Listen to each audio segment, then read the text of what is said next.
हिमाचल प्रदेश में फरवरी माह से चला आ रहा सियासी घमासान थकने का नाम नहीं ले रहा। 6 बागी विधायकों के साथ 3 निर्दलीय होशियार सिंह, केएल ठाकुर और आशीष शर्मा ने भाजपा का दामन तो थाम लिया है, जिसमें 6 का रास्ता साफ हो गया है और उनको भाजपा ने विधानसभा की टिकट भी दी है। लेकिन 3 निर्दलियों का मामला अभी भी लटका हुआ है। तीनों निर्दलियों ने भाजपा का दामन थामने के बाद 22 मार्च को विधानसभा अध्यक्ष के सामने पेश होकर अपना इस्तीफा दिया था, लेकिन विधानसभा अध्यक्ष कुलदीप सिंह पठानिया ने आज तक उनका इस्तीफा स्वीकार नहीं किया। हिमाचल के निर्दलीय विधायकों ने कहा कि अगर विधानसभा अध्यक्ष उनका इस्तीफा मंजूर कर लेते हैं तो अदालत से मामला वापस ले लेंगे। 2:30 बजे तीनों निर्दलियों ने एक कर अपना पक्ष विधानसभा अध्यक्ष के समक्ष लिखित में रखा।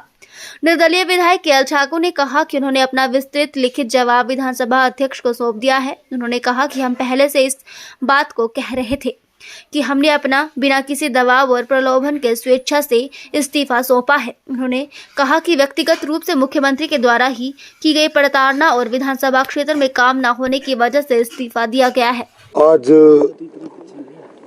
हमें अपीयरेंस के लिए और लिखित जवाब के लिए उन्होंने बुलाया था, तो हमने लिखित जवाब भी दिया और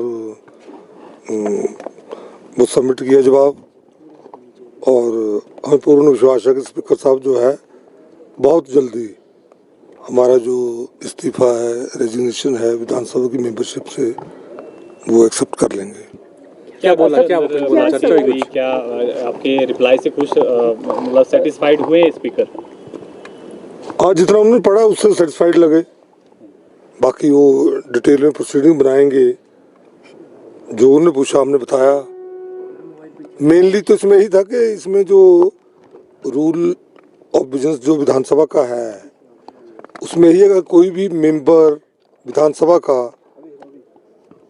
अपने मर्जी से, अपनी इच्छा से त्यागपत्र देता है, तो जो क्योंकि जो स्पीकर की जो पोस्ट है कॉन्स्टिट्यूशनल पोस्ट है, उनके लिए दोनों पक्षों के जो मेंबर्स होते हैं, एमएलए होते हैं, बराबरी के होते हैं, बल्कि हमारे संरक्षक है हमारे अधिकारों के।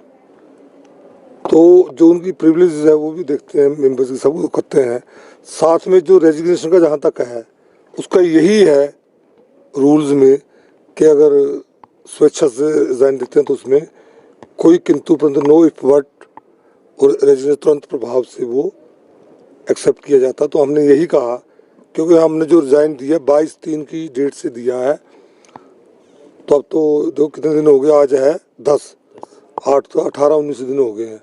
तो हम तो यही कहा, लिख के भी यही दिया, वर्बली भी यही कहा, जो उन्होंने पूछा हमसे कि हमारा 22/3 से ही जो है रिजाइन एक्सेप्ट कर लिया जाए। क्या वन बातचीत हो रही है?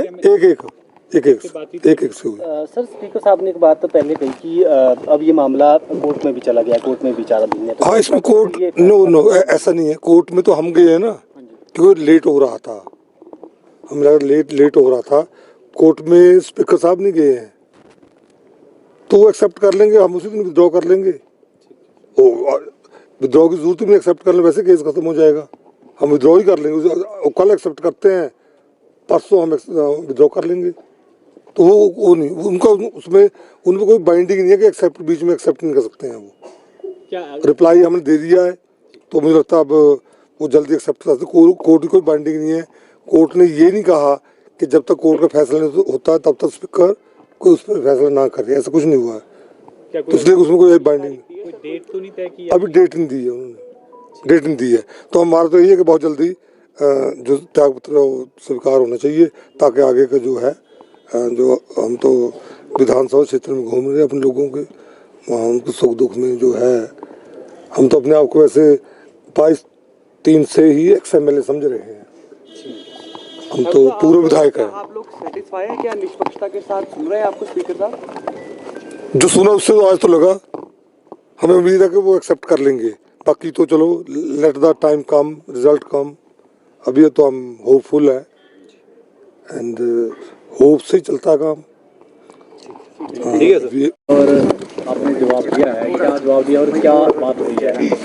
देखिए, स्पीकर महोदय ने बुलाए हुए थे, अभी 2 बजे 2:30 बजे का टाइम दिया था उन्होंने, और उनके समक्ष हमने जो भी था वो वहाँ पे जो जवाब है वो हमने दिया, और जो भी उन्होंने सवाल पूछे उनका जवाब दिया, और उनको रिटर्न जो है वो हमने जवाब दे दिया है। किस तरह का जवाब मांगा था उन्होंने? उन्होंने कारण पूछे थे कि क्या कारण थे, क्यों आपने इस्तीफा दिया है, तो वो सारा जो है हमने लिखित रूप में उनको सौंप दिया है। कितने सेटिस्फाइड लगे आपको स्पीकर महोदय? स्पीकर महोदय वो तो आप उन्हीं से पूछ सकते हैं सेटिस्फाइड है कि नहीं है, पर हमने अपनी तरफ से जो है वो दे दिया और हमें उम्मीद है कि वो जल्द से जल्द फैसला लेंगे। कितना उम्मीद है सर आपको कि वो इस्तीफा स्वीकार कर लेंगे? हमें उम्मीद है कि 24 तारीख तक वो करेंगे, जो लगता है, बाकी आगे तो वो ही जाने, आप उनसे पूछेंगे तो वो ज़्यादा बेहतर तरीके से बता सकते हैं, पर हमें लगा कि वो सेटिस्फाइड है हमारे जवाब से और जो भी वो निर्णय लेंगे वो सभी को मंजूर होगा। आशीष, आपको लगता है कि 24 तारीख तक अगर ये फैसला जिस तरह से संभवतः नज़र आ रहा है, अगर उसके बाद ये फैसला लिया जाता है तो चुनाव लड़ने की जो संभावना है वो आपके पास बची? बिल्कुल, चुनाव लड़ने की संभावनाएं तो हैं ही, बाकी वो तो अगर वैकेंसी होगी वो तो चुनाव आयोग डिसाइड करेगा, लेकिन पहले यहाँ पे इस्तीफा मंजूर होगा, फिर वैकेंसी होगी, तभी वो तो चुनाव आयोग का निर्णय है, जो भी लिया जाएगा। अगर अभी होंगे तब भी हम लड़ने को तैयार हैं, अगर बाद में होंगे उसके लिए भी तैयार हैं। क्योंकि मामला अब हाईकोर्ट में भी है, स्पीकर कह रहे थे कि अब क्योंकि हाईकोर्ट में केस चल रहा है, तो ऐसे में कोई निर्णय ले पाना उनके लिए भी संभव नहीं है। देखिए, अगर न्यायालय में मामला है तो उन्होंने भी वहाँ पे भी मुझे लगता है कि 24 तारीख की ही डेट है, तो सामने आ जाएगा उस समय क्या जो भी निर्णय होगा वो मंजूर होगा। अभी कोई अगली डेट दी है आपको, क्या कुछ कहा गया? नहीं, अभी कोई डेट नहीं दी है हमें, अभी सिर्फ हमसे जवाब मांगा था, वो हमने उनको दे दिया है। क्योंकि व्यक्तिगत तौर पर आपको बुलाया गया था तो कुछ सवाल भी स्पीकर महोदय की तरफ से पूछे गए? जो पूछे गए उन्होंने यही पूछा था कि किन कारणों से आपने छोड़ा है, तो वो किन कारणों से आपने इस्तीफा दिया, वो उनको जवाब जो है हमने व्यक्तिगत तौर पे आके हमने उनको दे दिया।